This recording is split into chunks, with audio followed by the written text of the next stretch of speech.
Ce projet me tient à cœur parce que c'est une finalité de mes débuts à Magnum que je vois concrétiser après tant d'attentes. Et en hommage aux personnes qui travaillaient aux archives avec moi et qui ont mis en place et qui ont vraiment œuvré pour que ça continue. Et que là, voilà, la préservation va être là, mais sous forme numérique.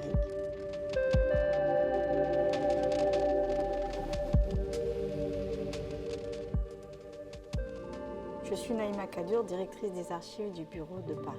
Je suis arrivée à l'agence en septembre 1991. Alors je travaille à l'agence depuis 30 ans. Quand je suis arrivée à Magnum, justement, j'étais embauchée pour le futur de Magnum, ça veut dire la numérisation. Les archives couleurs de Magnum sont constituées de diapos, qui est du positif couleur. Ce fonds a été constitué des années 50 jusqu'en 2000. Après, nous avons arrêté ce process. Ce fonds de diapos était apporté par les photographes au fur et à mesure de leur reportage. Les archives couleurs sont dans 47 meubles et représentent à peu près 43 000 planches. Je suis Gilles Désiré Digossé, le directeur de la médiathèque du patrimoine et de la photographie. C'est une institution compliquée qui est ancienne, même si dans sa forme actuelle elle ne remonte qu'à 1996. C'est un établissement du ministère de la Culture qui gère à la fois les archives des monuments historiques et de l'archéologie dans une première partie. Ça, c'est le côté médiathèque du patrimoine. Et par ailleurs, la médiathèque gère également le patrimoine photographique de l'État.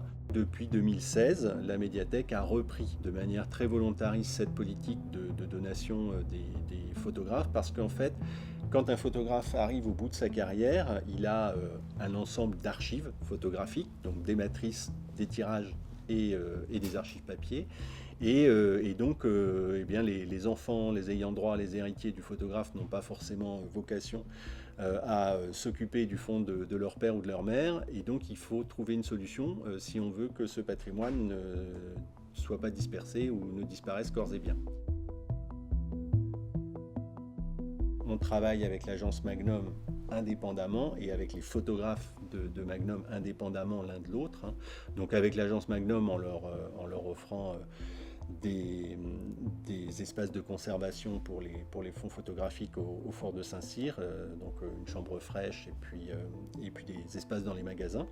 Le but, c'est de préserver et de valoriser, parce que ça ne sert à rien de conserver si c'est pour les mettre dans un grand placard pour n'en rien faire. Donc avec l'idée toujours de conserver pour valoriser l'ensemble de ce patrimoine photographique dont la France est très fière et dont elle peut s'honorer. Alors, les relations des photographes avec la couleur à l'époque, c'était la commande. Ils étaient en commande et préféraient utiliser la couleur. Les travaux personnels étaient plus en noir et blanc et pour la presse, c'était vraiment la couleur. La raison c'était la demande directement dans la presse.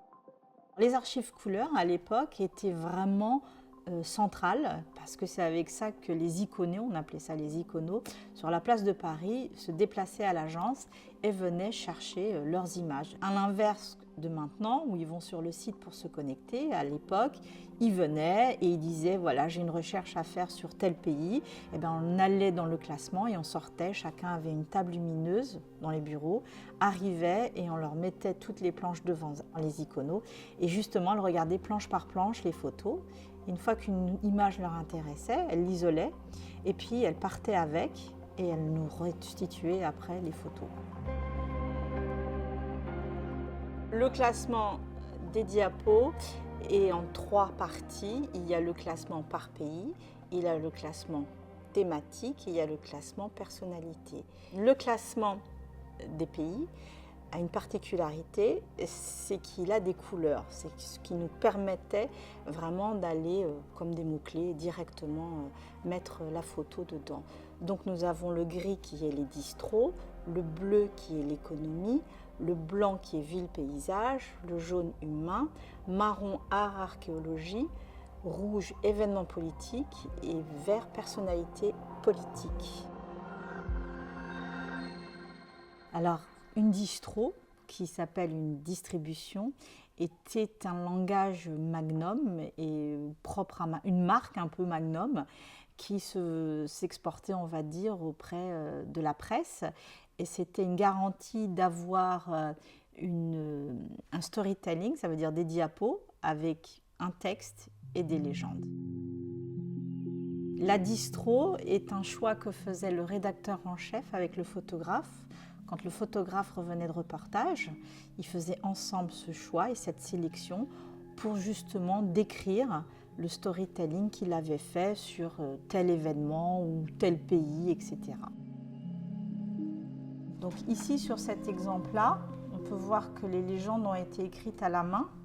Donc la personne, elle avait le texte et elle écrivait, en fait, elle raccourcissait un peu, parce que quand on voit les légendes qui sont très longues, elle raccourcissait un peu en fonction d'informations qu'elle pouvait transmettre sur les imagettes.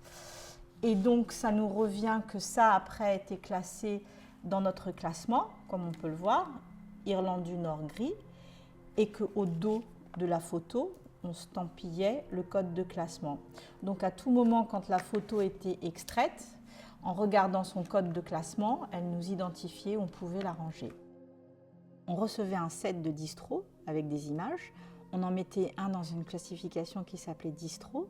Et le deuxième set, on le dispatchait. Ça veut dire qu'on regardait individuellement toutes les images et qu'on les remettait dans des classements thématiques qu'on visualisait dans les photos. Donc si je voyais un enfant en train de traverser la rue, je me disais « Ah, je peux la mettre dans l'humain jaune » à enfant.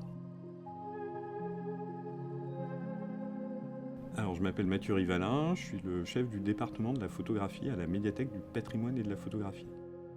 Le fond des diapositives couleur, c'est un fond de distribution, je crois, de Magnum. Son classement, il est intéressant parce qu'il raconte l'histoire des agences photographiques, l'histoire de la diffusion des images, des grands sujets qui vont animer la seconde moitié du XXe siècle et le début du XXe.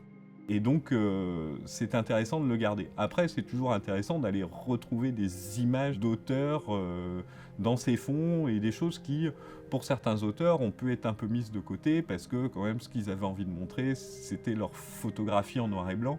Et dans la couleur, il y a quand même, en photographie, au moins sur les photographes qui ont aujourd'hui jusqu'à, allez, on va dire, qui ont plus de 70 ans, ils ont été élevés quand même dans un monde où la grande photographie était une photographie noir et blanc.